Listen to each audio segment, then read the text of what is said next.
Hello, welcome back to the channel. ఈరోజు Trump లేటెస్ట్గా ఒక ట్వీట్ చేశారు. దాని తర్వాత ఒక స్టేట్మెంట్ కూడా ఇచ్చారు. ఆ రెండింటి గురించి మనం పూర్తిగా తెలుసుకుందాం. తర్వాత యుఎస్ కామర్స్ సెక్రటరీ ఒక ఇంటర్వ్యూలో ఒక స్టేట్మెంట్ ఇచ్చారు, అది ఇండియా గురించి. ఫస్ట్ ట్రంప్ ట్వీట్ గురించి తెలుసుకుందాం. ట్రంప్ ట్వీట్లో we lost India, Russia, deepest darkest China అని రాశారు. అంటే మనం ఇండియాని కోల్పోయామని రాశారు, రష్యాని కోల్పోయామని రాశారు. రష్యాని ఎలా కోల్పోతారు? ఇప్పుడు రష్యా ఆపోజిటే కదా. తర్వాత విషయం, ఇండియా ట్రంప్ మాటలు వినలేదని, ట్రంప్ చెప్పినట్టు చేయలేదని. ఆయిల్ కొనద్దంటే ట్రంప్ ఎవరు కాదు కదా. ఫస్ట్ వాళ్ళ కంట్రీ నీడ్స్ బట్టి వాళ్ళు చేయాలో లేదో తెలుసుకుంటారు. అలాగే ఇండియాకి ఆయిల్ అవసరం, అది నీడ్. ఎక్కడ తక్కువ ఉంటే అక్కడికి వెళ్ళి కొంటాం అంతే తప్ప ట్రంప్ నువ్వు చేయకూడదంటే అది ఎవరి మాట వినరు కదా. వాళ్ళ కంట్రీ ఇంపార్టెన్స్ బట్టి అది చేయాలా లేదన్నది ఆలోచిస్తారు. అలాగే ట్రంప్ చెప్పినప్పుడు మనం ఆయిల్ కొనడం ఆపలేదు. దాని గురించి అని 25% ప్లస్ 25% పెనాల్టీ అని చెప్పి 50% టారిఫ్స్ వేశారు. అయినా సరే ఇండియా జంకలేదు. ఇండియా చైనాతో ఎస్సీఓ మీటింగ్లో కనిపించడంతో ట్రంప్ చాలా ఫీల్ అయ్యాడు. ఎందుకంటే అన్ని అగ్రదేశాలు ఇప్పుడు వెస్ట్ మీద ట్రంప్ డామినెన్స్, అమెరికా డామినెన్స్ తగ్గుతుందని తెలుసు. సౌత్లో ఇంపార్టెంట్ అలై వచ్చి ఇండియా లేకపోతే సౌత్ ఏషియాలో చాలా కష్టం.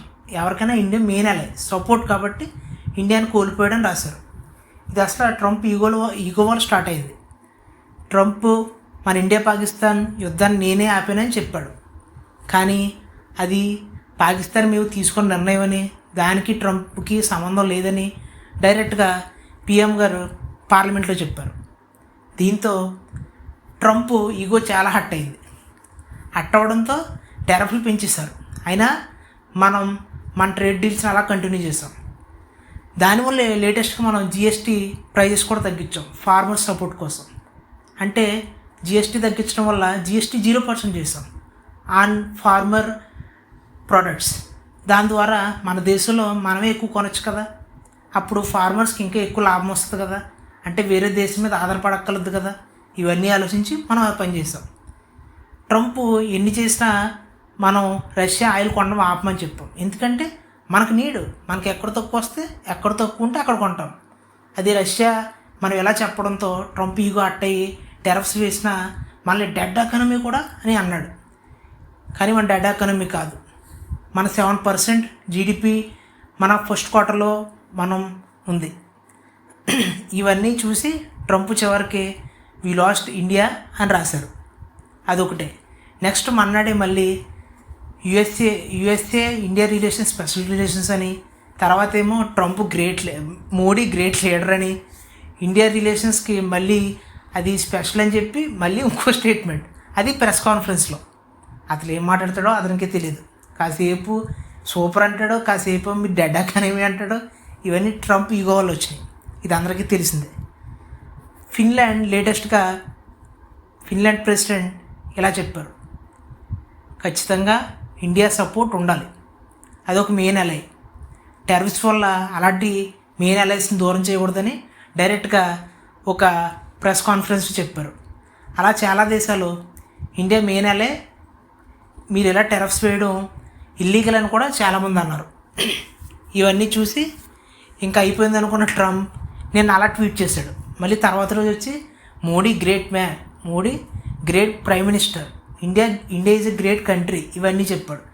దాంతోనే నేను చిన్నగా డిసప్పాయింట్ అయ్యాను. ఎందుకంటే రష్యా దగ్గర ఇండియా ఆయిల్ కొంటుంది, అదే చిన్న మిస్అండర్స్టాండింగ్ అని చెప్పేసి తర్వాత ఏమేమన్నాడు మళ్ళీ, మా ఇద్దరిది స్పెషల్ రిలేషన్, మా 2 కంట్రీస్ది అని చెప్పి I hope it's gonna be okay అని చెప్పాడు.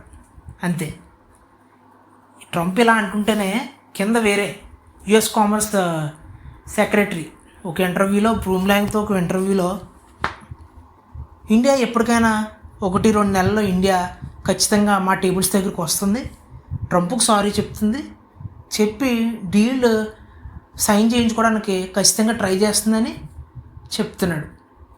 అసలు 1.4 బిలియన్ ఉన్న మనం ఒక దేశం దగ్గరికి వెళ్ళి సారీ చెప్పి మనం డీల్ సైన్ చేయించుకుంటామా? ఇదంతా ఒక నాన్సెన్స్ కదా. అలా ఏది పడితే అది మాట్లాడడం వల్ల ఇక్కడ దాకా వచ్చింది. ఈ విషయం తెలుసుకోకుండా ఇష్టం వచ్చినట్టు మాట్లాడుతున్నాడు. అసలు వాళ్ళు చెప్తే మనం ఆయిల్ కొనడమే ఆపలేదు, అలాంటిది వీళ్ళకి వెళ్ళి సారీ చెప్తామా? దీని గురించి మీరు కామెంట్స్లో రాయండి.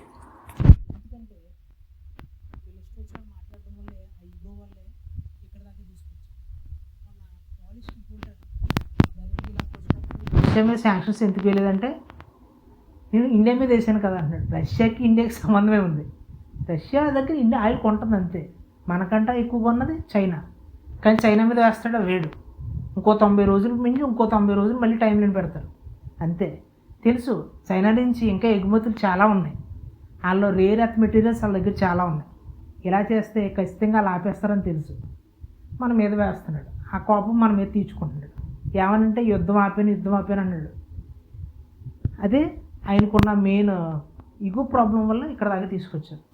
ఇవి ట్రంప్ ఏమో గ్రేట్ రిలేషన్, స్పెషల్ రిలేషన్ అంటుంటే, యుఎస్ కామర్స్ సెక్రటరీ అడ్వైజర్ వచ్చి డైరెక్ట్గా సారీ చెప్తారు, అప్పుడే డీల్ సైన్ చేయించుకుంటారు, మా దగ్గరికి వస్తారు, ఒక 2 నెలల్లో ఎప్పుడైనా అవ్వచ్చుదని చెప్తారు.